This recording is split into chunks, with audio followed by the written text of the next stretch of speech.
My messages were blowing up yesterday about the Superman trailer.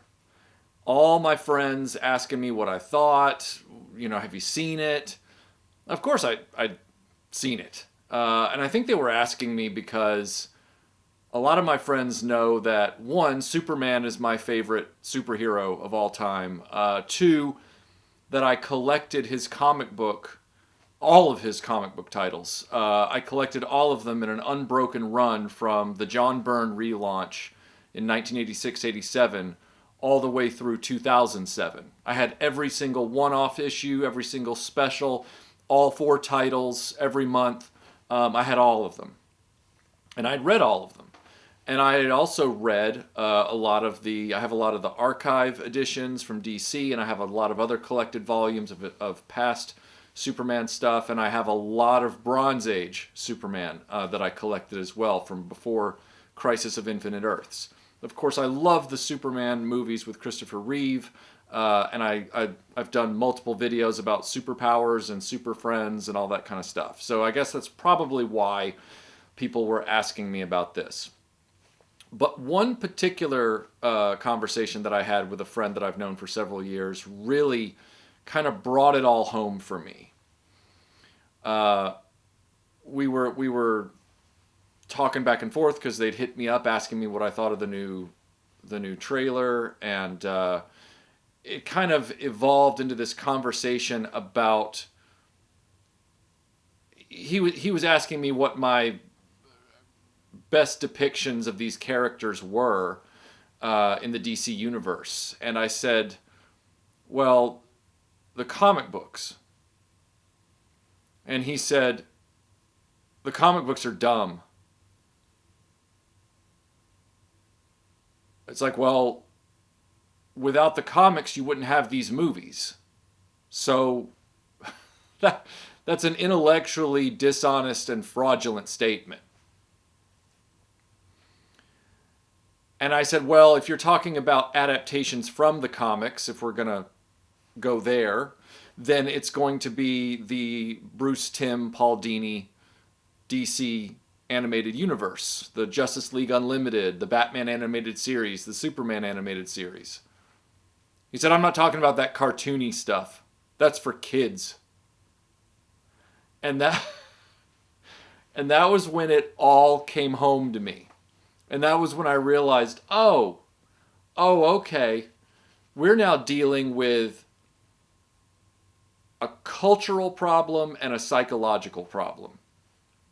There's been a lot of talk right now in the social media comment space about this Superman trailer. A lot of people are mad about the introduction of crypto into the live action films for the first time. They're mad about all this kiddie stuff that's in the movie from what the trailer is showing us. And I get how we got here. I get that people in our generation, Gen X and the first half of the millennials, they've decided for the past almost 30 years now, or right at 30 years, they've decided that these superheroes are for them. Let's ignore the fact that for 60 years, these superheroes were always written for 8 to 12-year-olds. And maybe younger. We'll say 6 to 12-year-olds. And they were always written that way. Even as that first audience of the late 30s aged up, the comic books stayed appropriate for the age of a 6 to 12-year-old. The comic books didn't chase those original 6 to 12-year-olds into adulthood by making the comics more adult and edgier and more mature. They didn't do that. They said, all right, well, we'll keep selling to this age group. Enjoy your life. And yet somewhere along the way, with our age group, even though we grew up with the characters being for 6 to 12-year-olds. In other words, Superman, Batman, the DC Universe, and the Marvel Universe were all there at the same age range when we were growing up. But then as we started to age into our teenage years and into our 20s, we didn't want to let it go. But we were embarrassed to be into childhood things. A lot of you guys were anyway. So you didn't want to grow up, but you wanted your superheroes.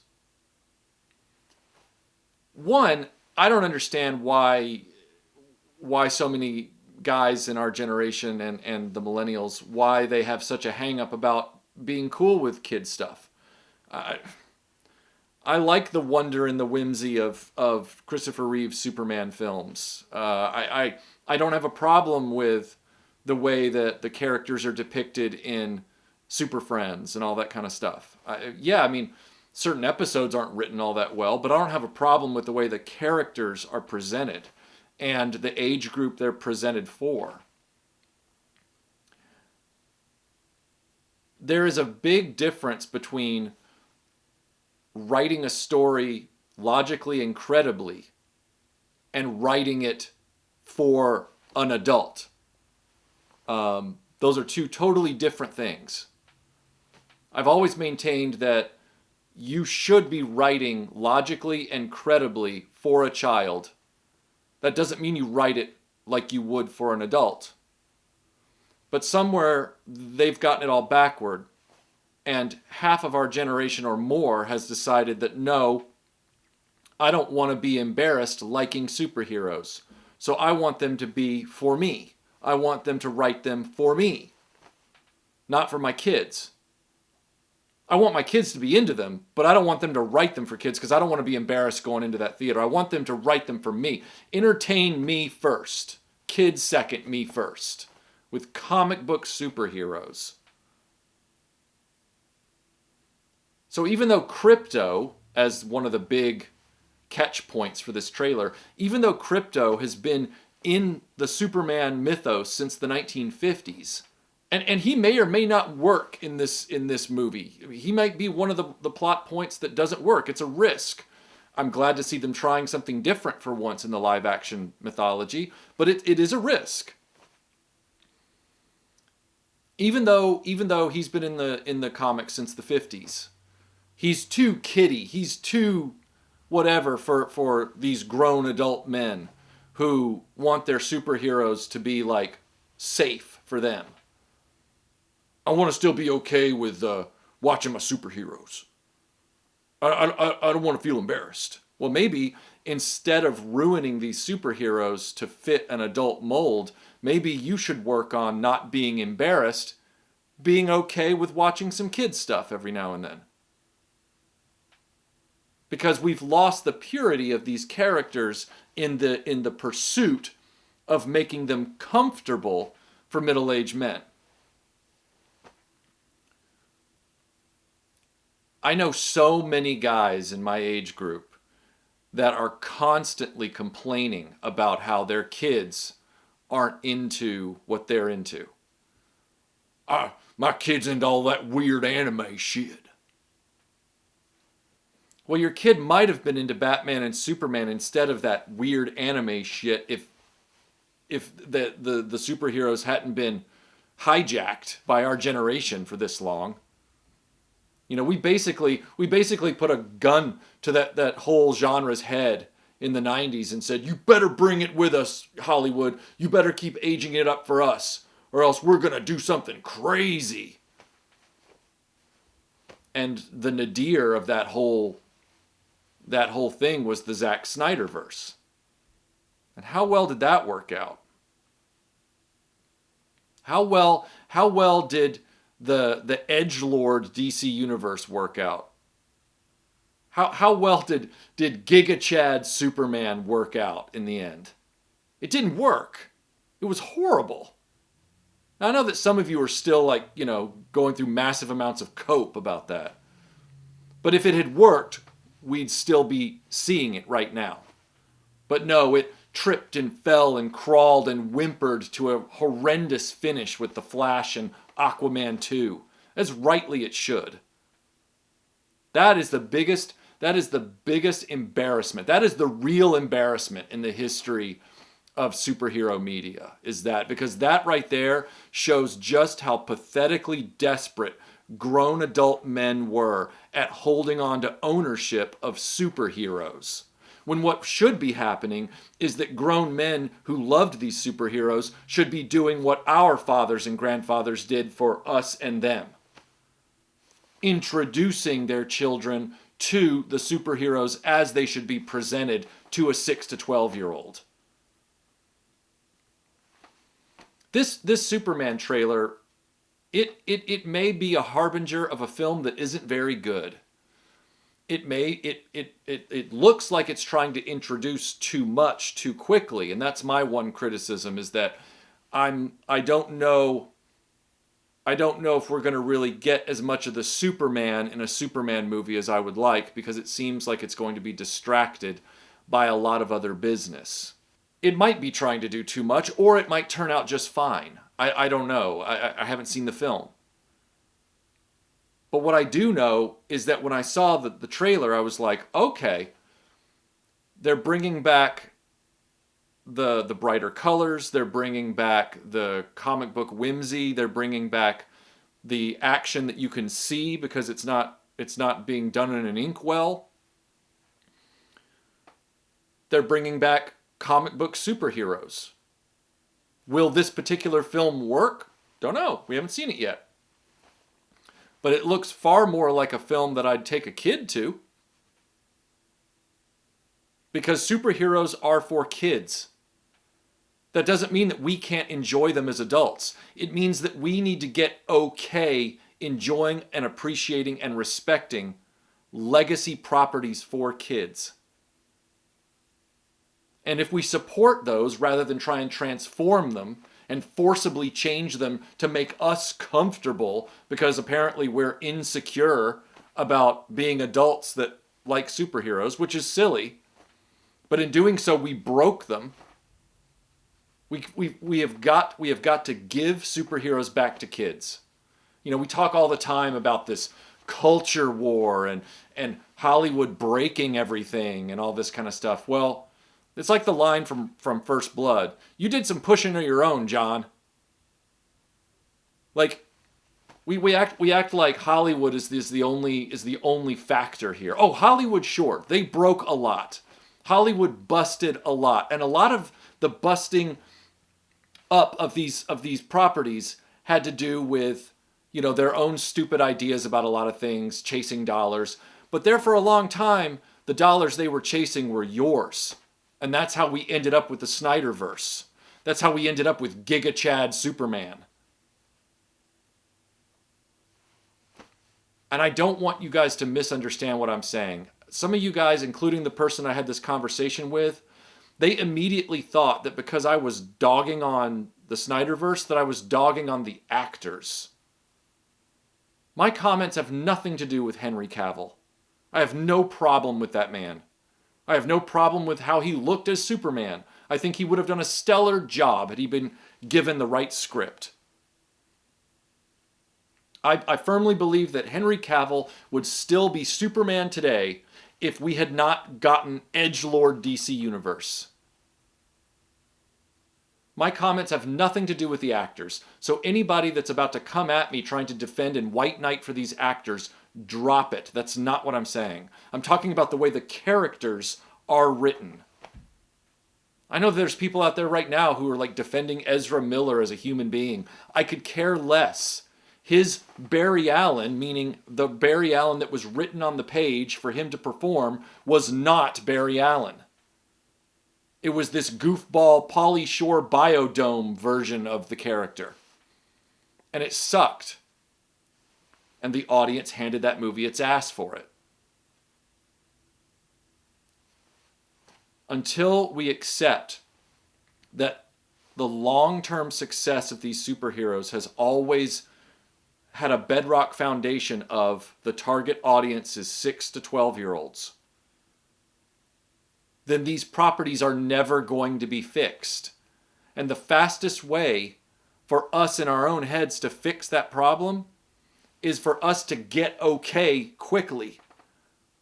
with being accepting and not embarrassed by supporting and being into the way these characters have been depicted in a cultural legacy bend, tack, whatever you want to call it. So, the Superman trailer. Like I said, I'm concerned that they're trying to introduce too much too quickly. I'm concerned that Superman is going to get lost in his own movie. But as far as the way the characters look, the way it's lit, the way it's production designed, and the visual strategy for it, I have no problem with that. Krypto. Krypto is a legacy character in the Superman mythology. He was around long before you and I were born. Many of our parents weren't even born when Krypto was around. And there are a lot of people who fondly remember Krypto in the comic books, and Krypto has been reintroduced over the years at times into the comics. I'm going to sit back and say it's not for us to give Krypto a chance. It's for those 6 to 12-year-olds to give Krypto a chance. And if Krypto works for them, and this Superman movie works for them, then what are all the fans going to say? 6 to 12-year-olds flock to this movie, they make it a success, they like Krypto. And all the guys who've been saying for the last 10 years complaining that Hollywood doesn't depict the characters like they are in the comics, you're not going to be able to get around the fact that Krypto is part of the original comics. You might not like him as an element. You might find him cringe or too kiddie or cheesy. But he was part of the Superman comics from the Silver Age. He was a major part of it, and he was reintroduced into the comics in the 2000s. So is it that you want them depicted the way they originally were in the comics? Or is that just your sort of like smoke and mirrors way of saying, I want them depicted the way I want them depicted? Which is a totally different thing. And very much a, I don't want to grow up, I'm a Toys R Us kid kind of thing. I mean, these are superhero movies, and they can be very, very good and very inspiring for the right demographic of person, people, whatever you want to call it. In this case, children. All I want from this movie is a story where Superman is depicted properly as a character. In other words, that his values and his personality are intact. And I want a story that is logically structured within its world's own rules. A story where the script doesn't cheat or lean on contrivances in order to force us into certain emotional or story beats, which unfortunately is something that really is going on rife right now in Hollywood screenwriting. I don't trust screenwriters to tell a good story. So this movie is going to be thrown into that category where either James Gunn pulls a good team together and has pulled out a rarefied good genre film, or it's just going to get thrown on the ash heap of so many others by the time it unspools. But that's all I ask. And I hope that it is a depiction of Superman the way that they went at it with the Christopher Reeve films. And what I mean by that is they knew who their main audience was. Yes, they knew that adults would appreciate it too. Adults back then who loved Superman because of what he was, not because they wanted to alter him to feel more comfortable saying they're a Superman fan in their 30s and 40s. I like Superman from back then. I've read an unbroken 20-year run of his comics, and I've also read tons and tons and tons of back catalog from all the other, eras from before the postmodern New 52 world. That's all I want out of this movie, is a credible Superman, meaning his personality's intact, in a story that's exciting and compelling and yet doesn't cheat. That has a certain amount of verisimilitude to it, that makes sense within its own rules. Anything beyond that I've seen in the trailer so far, yeah, I'm a little concerned that Superman's going to get lost in the mix, but we'll wait and see on that. Krypto, He's not necessarily my favorite thing in the Superman mythology as far as his verisimilitude, but I won't deny that he's part of the original Superman mythos. He's a legitimate part of it, just like Lex Luthor, just like Lois Lane. He's been there in the comics, which is the source material, for a long time. And anybody that wants to throw the comics in the ash heap, you might as well just throw the whole thing in the ash heap and walk away and go be an adult. But you clearly don't want to fully be an adult because adulting sucks, which is why you're still into superheroes. So frickin' embrace it. I don't mean embrace this movie. You haven't seen it yet. I mean embrace where superheroes come from. They come from the inner child in all of us. They're meant to inspire younger people. How are we going to make the next generation a better generation of upstanding people? How are we going to make them better than we are if we make our superheroes as jaded and angst-ridden and nihilistic as society is right now? You know, a very small percentage of people in every generation are inspired by those messages of Superman and Luke Skywalker and Robin Hood. And they're the ones that get called goody-goodies and idealistic weirdos. But we need a lot more of them if we're ever going to actually move society forward. And right now we've prevented that. We have stunted that with our own emotional support teddy bear that is pop culture. We need to love it for what it's supposed to be. We need to love it for what it's supposed to be, rather than sitting around and being like, well, I hope that it never embarrasses me.